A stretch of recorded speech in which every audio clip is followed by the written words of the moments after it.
नमस्ते। अहिले यो 3 दिन अगाडि एउटा साह्रै उथलपुथलकारी मेरो आफ्नो बुझाइमा विश्वको जो भूराजनीति हो त्यसमा साह्रै ठुलो उथलपुथल ल्याउने निर्णायक भूमिका खेल्ने एउटा घटना घटेको छ। त्यो घटना हो 9 अक्टोबरका दिन चीन र अरब लीगका देशहरूका बीचमा भएको एउटा सम्मेलन हैन, जसलाई चीन अरब समिट नाम दिएको छ।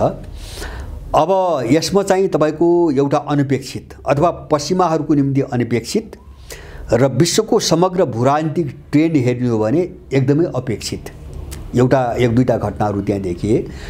पहिलो घटना के भयो भन्छ भने अरब देशहरू र चीनका बीचमा 34 वटा विभिन्न क्षेत्रमा एउटा चीनले लगानी गर्ने एउटा एग्रिमेन्ट सम्झौता भयो।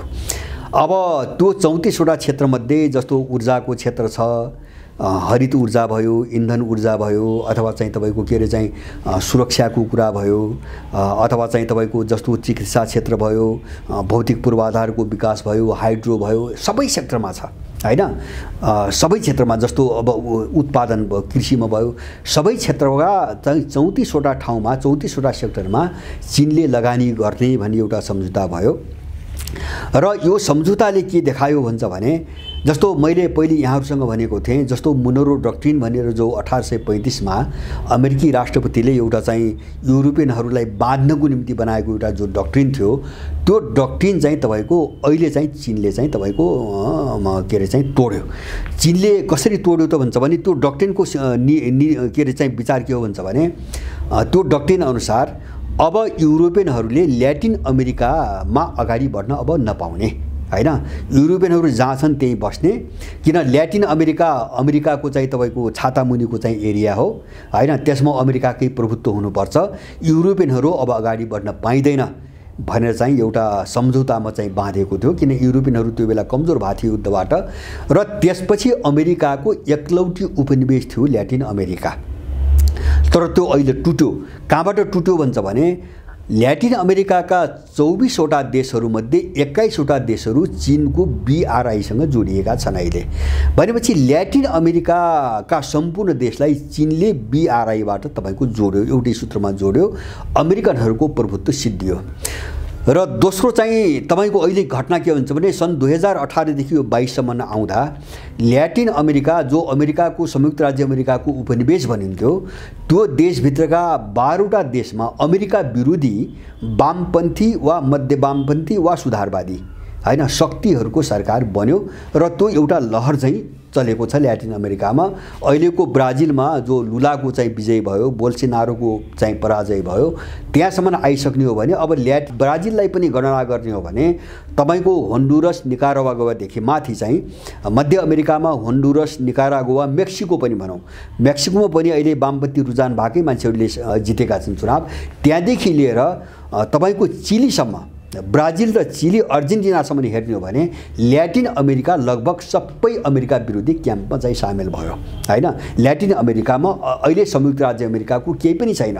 केही ग्वाटेमाला लगायत सानातिना केही मध्य अमेरिकी देशहरू बाहेक, जस्तो हैटी भयो अथवा चाहिँ तपाईको ग्वाटेमाला भयो, यस्तै खालका सानसाना देशहरू बाहेक अमेरिकाको चाहिँ समर्थन गर्ने कुनै पनि देश ल्याटिन अमेरिकामा रहेन। एउटा घटना। अब यो चाइना अरब समिटले के गराइदियो भन्छ भने एउटा त अरब देशहरूसँग 34 वटा क्षेत्रमा चीनले लगानी गर्ने सहमति भयो। अब त्यो अरबौं खरबौंको मात्रामा होला हैन। दोस्रो चाहिँ त्योभन्दा अघिल्लो दिन साउदी अरबसँग एउटा छुट्टै सम्झौता भएको छ चीनको, जस अनुसार 34 अरब डलर विभिन्न क्षेत्रमा, साउदीका विभिन्न क्षेत्रमा चीनले लगानी गर्ने एउटा सम्झौता भएको छ।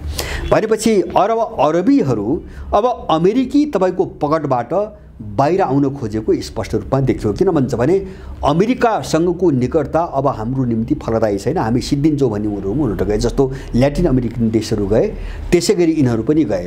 तर अब जस्तो ल्याटिन अमेरिकाको एउटा महत्त्व छ र त्योभन्दा 50औं गुणा बढी महत्त्व चीन अरब सम्मेलनको छ। त्यो के कारणले छ भन्छ भने जस्तो ऊर्जाको केन्द्र, मलाई लाग्छ संसारको 80% भन्दा, संसारको जो अहिले आपूर्ति ऊर्जाको हुन्छ त्यसको 80% भन्दा ठुलो हिस्सा खाडी अथवा अरब क्षेत्र र चाहिँ रुसको ग्यासले ओगटेको छ। रुस र ग्यास, रुसको ग्यास प्राकृतिक ग्यास र चाहिँ तपाईको अरब जगतको चाहिँ तेल तपाईको नहुने हो भने मलाई लाग्छ चाहिँ अब अमेरिका युरोप ले युद्ध गर्नु पर्दैन, उनीहरू आफै चाहिँ तपाईको डुब्ने भए हैन। जस्तो अरब जगत अब पश्चिमाहरूसँग छैन भन्ने कुराको एउटा उदाहरण पहिले पनि देखिएको थियो। जस्तो यो रुसमाथि जो चाहिँ प्रतिबन्ध लगाए यिनले हैन, ग्यासको सप्लाई जो बन्द भयो र युरोप र चाहिँ अमेरिकामा जो चाहिँ डरलाग्दो मन्दी सुरु भयो हैन, इन्फ्लेसन सुरु भयो, मुद्रास्फीति, त्यसलाई रोक्नको निम्ति जस्तो अमेरिकाले दबाब दिएको थियो साउदी अरबमाथि, जो ओपेकको बैठक हुँदै थियो त्यो बेला अक्टोबरमा, दबाब के दियो भन्छ भने तेलको उत्पादन बढाउनु पर्छ, किन रुसको कारणले ऊर्जा सङ्कट आयो, मन्दी सुरु भयो, उत्पादन बढाऊ भन्दाखेरि ओपेक प्लसको बैठकले त्यसलाई इन्कार गरिदियो। बरु प्रतिदिन 20 लाख ब्यारेल तेल कटौती गर्ने निर्णय गर्यो उल्टो हैन। जो पहिले उत्पादन गर्दै आएको थियो त्यसमा प्रतिदिन $20 लाख तेलको उत्पादन कटौती गर्ने निर्णय गरिदियो। अमेरिकाको केही जोड चलेन। त्योभन्दा अगाडि जस्तो साउदीको राजकुमारले बाइडेनको फोनसम्म रिसिभ नगरेको, उठाउँदै नउठाएको कुराहरू पनि आए। अनि त्यही केही उपाय नलागेर निर्लज्जतापूर्वक बाइडेन आफै साउदी अरब पुगे र साउदीलाई मनाउनुको निम्ति अस्ति भर्खरै हैन जो खशोगीको हत्याकाण्ड थियो, जो चाहिँ तपाईको एउटा साउदी पत्रकार थिए, टर्कीमा जो चाहिँ तपाईको उनको हत्या भयो हैन, साउदी दूतावासभित्र उनको हत्या भयो। त्यो घटनामा साउदीलाई जसरी पनि दण्डित गर्छौं, हामी यसमा साउदीलाई माफी दिँदैनौँ भनेर आधिकारिक रूपमा घोषणा गर्ने डेमोक्रेटिक पार्टी हो, यसकै सत्ता हो। तर त्यसलाई साउदी अमेरिका यसरी गिरिसक्यो कि साउदीलाई पनि अब नमनाउने हो भने हामी सिद्धिन्छौँ भन्ने ठाउँमा पुगेपछि अस्ति भर्खरै साउदीको हत्या का विषयमा उसले जो साउदी शासकहरूमाथि आरोप लगाएको थियो त्यसबाट मुक्त गर्ने निर्णय गर्यो। पहिले अमेरिकन सरकारले गर्यो, त्यसपछि अमेरिकन अदालतले गर्यो, अथवा जो बिन सलमान छन् अहिले साउदीका शासक, उनलाई चाहिँ दोष मुक्त गरिदियो। त्यसले पनि काम गरेन। यो अहिले चीन र चाहिँ अरबको सम्मेलन हेर्ने हो भने त्यसले पनि काम गरेन।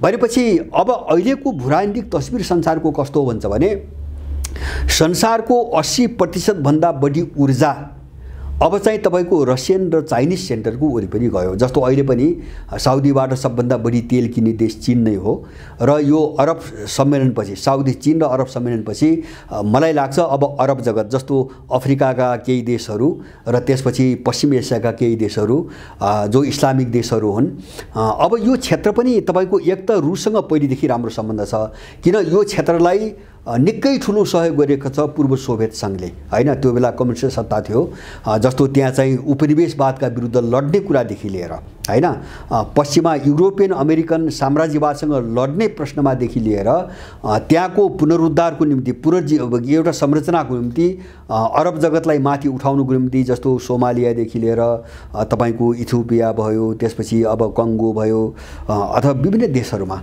सोभियत सङ्घले प्रशस्त सहयोग गरेको थियो। त्यो पनि उनीहरूले अहिले बुझ्दै गए हैन। बीचमा चाहिँ सोभियत सङ्घको विघटनपछि अमेरिकाले एउटै काम गर्यो।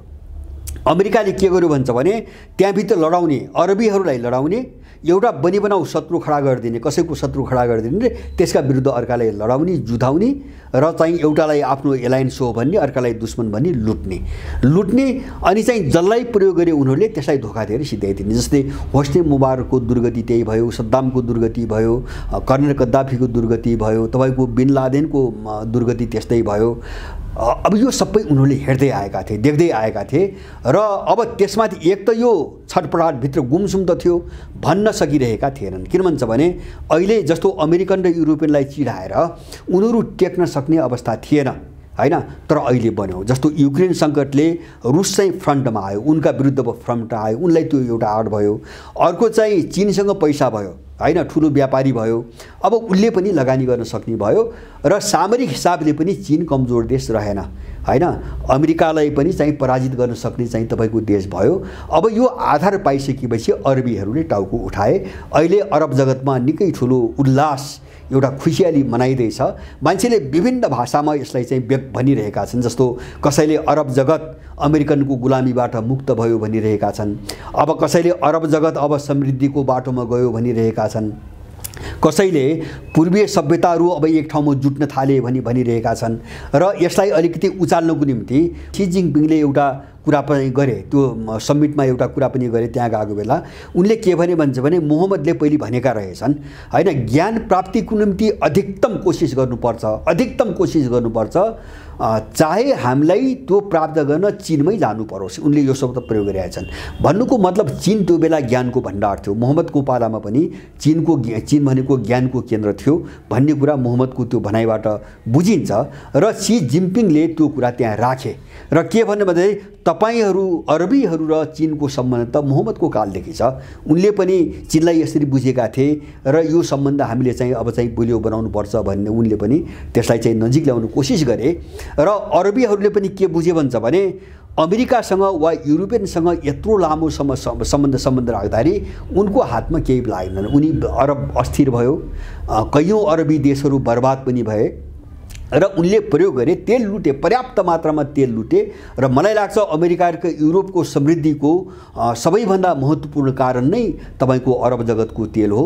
त्यसलाई लुट्टुसम्म लुटे र लुटिसकेपछि सबैलाई चाहिँ तपाईको उत्तानो पारेर चाहिँ उनीहरूले चाहिँ सिद्धै पनि दिए हैन। जस्तो त्यस्ता घटनाहरू थुप्रै देखे।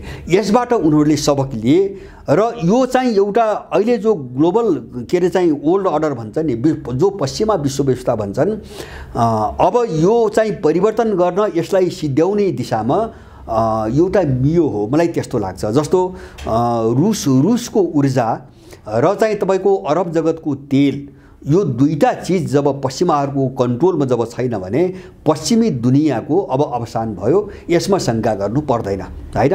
अब या त उनीहरू युद्धबाटै जितेर जाने कोसिस गर्नु पर्यो, अब होइन भने अब उनको अवसान भयो। पश्चिमा जगत टेक्ने र बाँच्ने कुनै पनि आधार छैन, किन प्रशस्त कोसिस गरेका हुन्। जस्तो रुससँग चाहिँ तपाईको ग्यास आपूर्ति चाहिँ तपाईको कठिन हुँदै गएपछि युरोपियनहरूले पनि कोसिस गरे, अफ्रिकामा पुगे, जस्तो अल्जेरियामा पुगे, अथवा चाहिँ साउदीलाई कोसिस गरे, कतारलाई अरूलाई कोसिस गरे, तर कहीँ सफल पनि भएनन् र एकाध सफल तपाईको भए पनि त्यसबाट उनीहरूको माग पूर्ति भइहाल्न सक्ने सम्भावना पनि थिएन हैन, किन ठुलो मात्रामा उनलाई ऊर्जा चाहिन्छ। र हालत अहिले के छ भन्छ भने युरोपका झन्डै आधा, जर्मनीको त आधा भन्ने आएको छ संख्या, आधा उद्योगहरू बन्द भइरहेका छन्, आधा उद्योग बन्द छन्। अब यस्तो गर्मीमा माइनस तापक्रम रहेको चाहिँ तपाईको चिसोमा हैन, मानिसलाई चाहिँ तपाईको तातो छैन, ग्यास छैन हैन, अथवा ऊर्जा छैन, विद्युत छैन। यो सङ्कटमा फस्दै गएर युरोप नै एउटा आन्तरिक विद्रोहमा फस्दै गएको छ हैन। जस्तो जर्मनीमा एउटा मैले चाहिँ सत्ता विप्लवको जो प्रयास भयो, मैले एउटा त्यो कुरा गरेँ। यस्तै गरेर फ्रान्समा कोसिस भइरहेको छ, फ्रान्समा पनि यस्तै कुराहरू उठिरहेका छन् र यसको शिकार युरोप हुँदैछ अहिले। र त्यसलाई झन् मलदल गर्यो चीन अरब सम्मेलनले हैन। किन भन्छ भने यिनले सबै आफूले दोहन गर्ने सोचिरहेका थिए, तर परिस्थिति एकदम चाहिँ अर्को दिशातिर गयो र अरब जगत ठ्याक्कै चीनसँग जोडियो। अहिले चीनसँग मात्र हैन, त्यो रुससँग पनि जोडियो। चीनसँग जोडियो भन्नुको अर्थ रुससँग पनि जोडियो। रुससँग त पहिले जोडिसकेको थियो सोभियत कालैदेखि। चीन नयाँ पात्र हो, अरब जगतको निम्ति चाहिँ तपाईको चीन चाहिँ नयाँ पात्र हो। अब यस्तो किन भयो त भन्छ भने होला यो तस्बिर मैले कस्तो देख्छु भने अहिलेको ध्रुवीकरण अलिकति म यससँग जोडेर केही कुरा भनौँ। जस्तो यो पनि चीनसँग जो निकटता छ, रुससँग पनि जो निकटता छ, यो चाहिँ एकदम थाई हो, यो एकदम भरपर्दो हो भन्ने कुरा होइन, मलाई चाहिँ त्यस्तो लाग्दैन। जस्तो अमेरिकासँग उनको चाहिँ साझेदारी कस्तो थियो भन्छ भने एउटा सुरक्षा कोणबाट थियो, रणनीतिक रूपमा सुरक्षा कोणबाट थियो हैन। जस्तो त्यहाँभित्र उसले फुट पारेको थियो, जस्तो इरान, साउदी अरब भयो, अथवा चाहिँ तपाईको टर्की र अर्को कुनै इस्लामिक देश भयो, अथवा चाहिँ तपाईको अफ्रिकाका कयौं देशहरूलाई लडाइरहेको थियो। त्यहाँबाट जोगिनको निम्ति जस्तो अहिले हुती र साउदीको समस्या छ हैन, हुतीको त्रास देखाएर साउदीलाई प्रयोग गरिरहेको छ। अब त्यसकारणले अमेरिकन युरोपियनसँगको एउटा साझेदारीको एउटा आधार थियो उनको सुरक्षा रणनीति हैन, सुरक्षाको कोणबाट। दोस्रो चाहिँ तपाईको उनीहरूको बिजनेस अथवा उनको व्यापारको कुरा थियो हैन। न त अरबीहरू उनका एलायन्स भित्रका थिए, घोषित एलायन्स भित्रका पनि थिएनन्, अथवा उनीहरू चाहिँ विचारधारात्मक वा भाइचारापन भन्छौँ नि हामीले, त्यो ढङ्गको उनको सम्बन्ध पनि थिएन, त्यो निकटता पनि होइन हैन।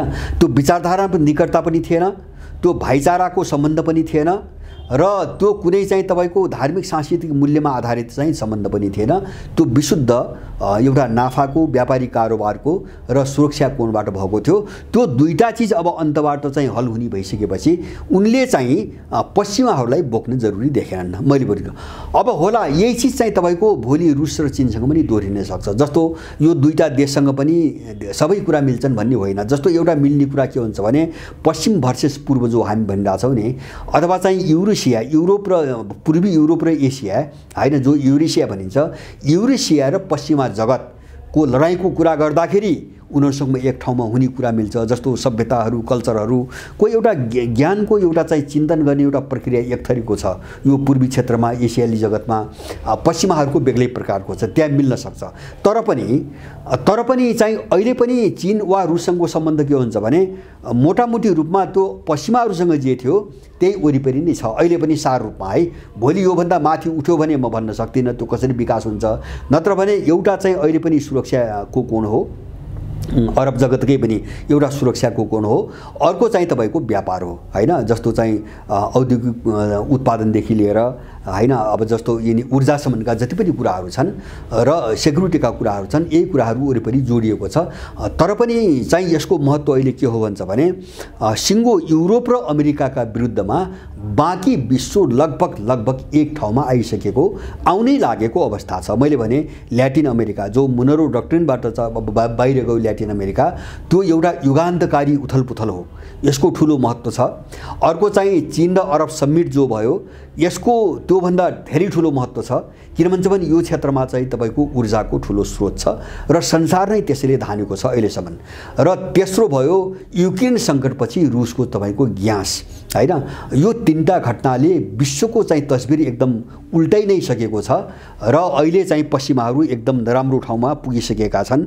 र अब यो चिजलाई हामीले हेर्ने हो। जस्तो उनीहरूले सिके अरबहरूले जस्तो फुटाउरो शासन गर हैन, लडाउ र चाहिँ तपाईको एउटालाई दोहन गर। जस्तो अहिले पनि अमेरिकाले सिरियामा सबै छोडिदियो, सिरियामा कहीँ पनि गर्दैन। तर सिरियामा, उत्तरी सिरियामा जहाँ तेलको भण्डार छ नि, त्यहाँ चाहिँ आफ्नो बेस क्याम्प राखेको छ र अब त्यसलाई सुरक्षा गर्नको निम्ति त्यहाँ पृथकतावादी, जसलाई चाहिँ अरू देशले आतंकवादी भनिरहेका छन्, उनलाई चाहिँ संरक्षण गरेर बसेको छ। किन तेलको मुहान त संरक्षण गर्नु पर्यो हैन, कोही त ढालको रूपमा चाहियो। त्यो ढालको रूपमा प्रयोग गरेपछि जस्तो कुर्दहरू भए हैन, यस्तै चाहिँ विभिन्न ग्रुपहरूलाई संरक्षण दिने र उनको आडमा चाहिँ तपाईको आफ्नो सेना राख्ने र तेल लुट्ने काम अहिले पनि अमेरिकाले गरिरहेको छ। र अरू सिरियामा, बाँकी सिरियामा को मरेको छ को बाँचेको छ उसलाई मतलब छैन, किन बाँकी सिरियामा छैन तेल छैन। जस्तो अमेरिकाले लुट्ने कुरा छैन, उत्तरी सिरियामा छ, त्यसकारणले अमेरिका उत्तर सिरियामा बसेको छ। यो सबै उनीहरूले सबै हेरे र अब परिस्थिति तयार भयो, अब वातावरण तयार भयो।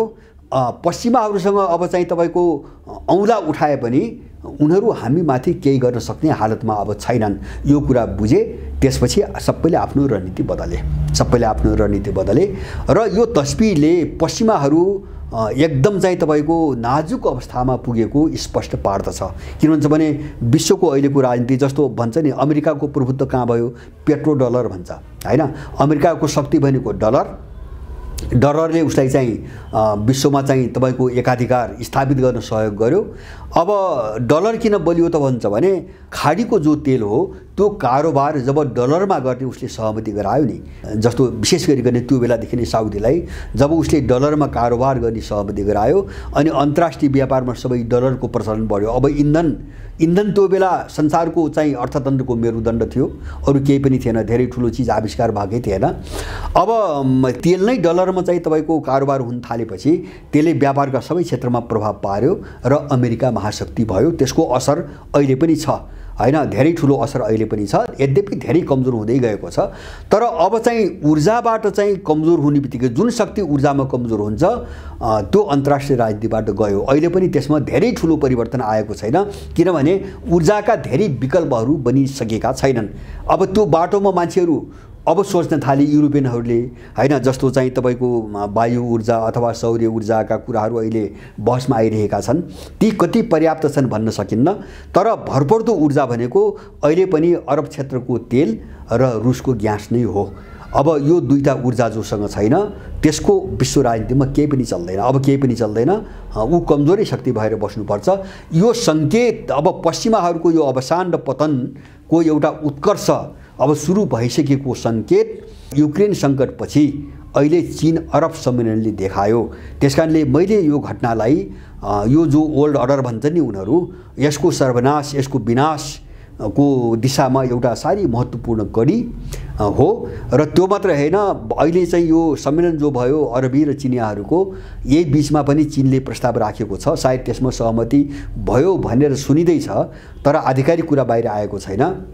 अब अरब जगतमा चीनको जति पनि कारोबार हुन्छ त्यो चाहिँ युआनमा हुनुपर्छ, अथवा चाहिँ अरू देशका त्यहाँको स्थानीय मुद्रा र युआनमा हुनुपर्छ। त्यो डलर चाहिँ बन्द गर्नुपर्छ भन्ने चीनले प्रस्ताव राखेको छ। यदि यसमा सहमति भयो भने, यदि यसमा पनि सहमति भयो भने डलर चाहिँ तपाईको अन्तर्राष्ट्रिय बजारबाट तपाईको स्वाहा हुन्छ। ऊ टिक्न सक्ने आधारै रहन्न, किन अन्तर्राष्ट्रिय बजारमा डलर टेकेकै चाहिँ खाडीको तेलले हो, अरबको तेलले हो, अरू कारणले चाहिँ टेकेको होइन।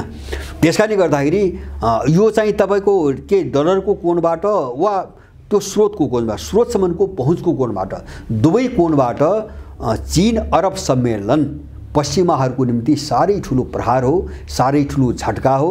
र यसले विश्वको अहिलेको जो ध्रुवीकरण छ, जो पोलराइजेसन छ, यसलाई चाहिँ यसको एउटा आकार तय गर्नको निम्ति यसले धेरै ठुलो भूमिका खेल्छ भन्ने चाहिँ मलाई लाग्छ।